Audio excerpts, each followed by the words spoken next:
When it comes to leading people during a time of crisis, one of the great challenges for leaders is understanding what they must do. How do they lead people when it is so difficult and they're suffering in such great ways as a result of a crisis, or in this case, maybe a pandemic? There are a number of areas that we have talked about and a number of areas that we will continue to discuss. And the list is probably unlimited when we think about all that's needed. We certainly need courage. We need to know how to help people adjust to and deal with times of change. But I want to share with you a word that is critical for leaders to understand and implement when it comes to a time of crisis. And that is the word connection. How connected are you leaders to the people that you are leading? When we look at the Bible, we find that God's people have always undergone times of crisis and even times of a pandemic. And we can learn from those times about the importance of not only being connected to God, but that we need to be connected to one another as leaders, that we need to be connected to the people that we are leading, that we need to help them stay connected to one another. And we also learn the importance of being connected to our communities, to be a light in this world in which we live. From a biblical perspective, in the book of Acts, while we might not see this as being a major crisis today because of such affluence and such abundance that we have when it comes to food, but in Acts chapter 6, we read about a crisis. The widows were being neglected in the daily administration and the serving of food. It was a crisis because those widows without food would die. It was a life and death situation. And so the people approached the apostles, the leaders, to find out what they needed to do. They knew that they had to stay connected to God, that they needed to stay connected to His Word and what God was instructing them and the teaching of the gospel. And so they encouraged the people to select some men from among them, certain men who had characteristics, that the qualities that would allow them to serve. And they appointed them over this task, and the need was met, and the crisis was eliminated. From this, we learn a number of lessons for leaders today. The first of which is the importance of staying connected to God. I can't emphasize enough how important it is for leaders to realize that the primary function is spiritual. It's about their connection to God and remaining focused on that which is to come. It's about staying connected to God's word and what He has to teach us about how we are to endure and to get through these times of crisis or a pandemic. But I also see in this text the importance of leaders being connected to each other. Over the last several years, as I have traveled and visited with a number of different elderships and talked to leaders in the church across this country, those elderships that are the most effective, what I've learned from them is that they are connected to each other. They're friends. They spend time not just in an elders conference room or at the building after the worship service.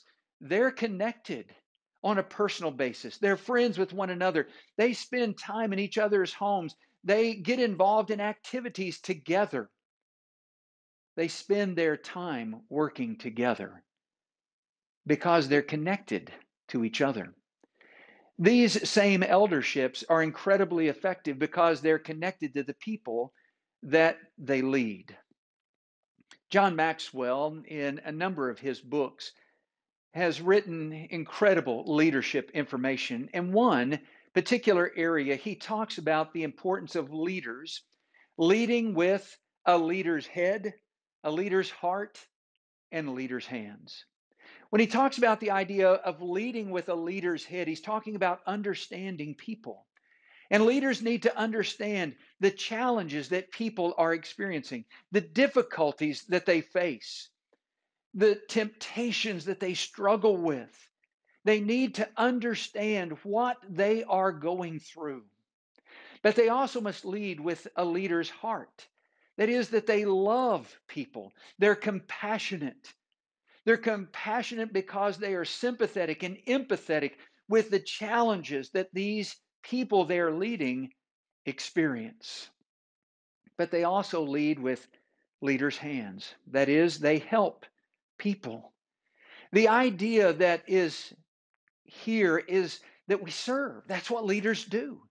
They serve people, and they serve them to help them, especially during a time of crisis, whether it's physical, emotional, or spiritual, or maybe all of the above. Lead with a leader's head, understand people, but lead with a leader's heart, love them, and lead with leaders' hands, serve them. But these leaders are also involved in connecting people to one another.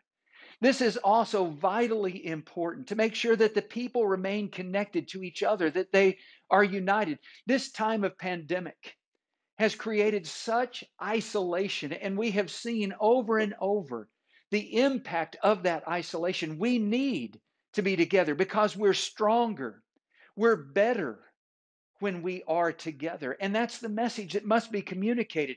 But we have to keep people connected. And thankfully, we have the means available to us at this time to be able to help people stay connected. Because if they're unable to physically go and visit one another, they can make phone calls.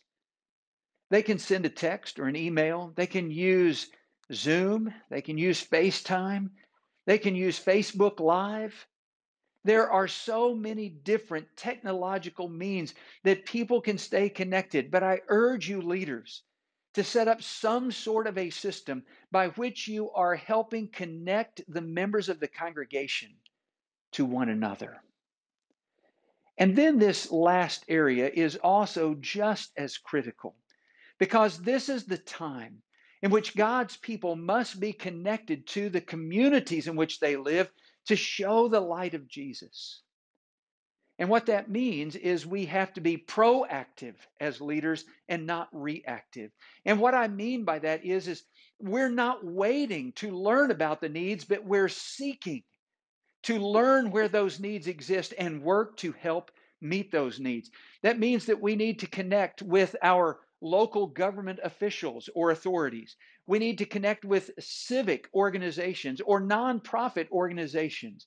And we have to learn where the need exists. Is it at the Crisis Pregnancy Center? Is it at the food bank? Is it at a homeless shelter? I've learned in recent weeks that during this pandemic, that the homeless number has increased immensely. We need to look inside our communities and ask, where does the need exist? What is the need? And I urge you, leaders, to encourage those who are a part of your congregation who are willing and able to volunteer, to get involved in whatever area that need exists in, and to help. I would also suggest to use the building as a resource, a place where people can find refuge and support during a time of crisis. And whatever electronic means that are available to you, use them. Use the church's website as a means that people can go to and they can find a list of those authorities or civic organizations or nonprofits where they can find help. And to use this as an opportunity to communicate a message of hope. Leading during a time of crisis or pandemic is difficult, it's challenging. And what we need to do as leaders to help lead people through this time of crisis is connection. We need to be connected to God. We need to be connected to one another as leaders. Leaders need to be connected to their people. We need to connect them to one another, and we need to be connected to our communities so that we can show the light of Jesus. That's how we lead during a time of crisis.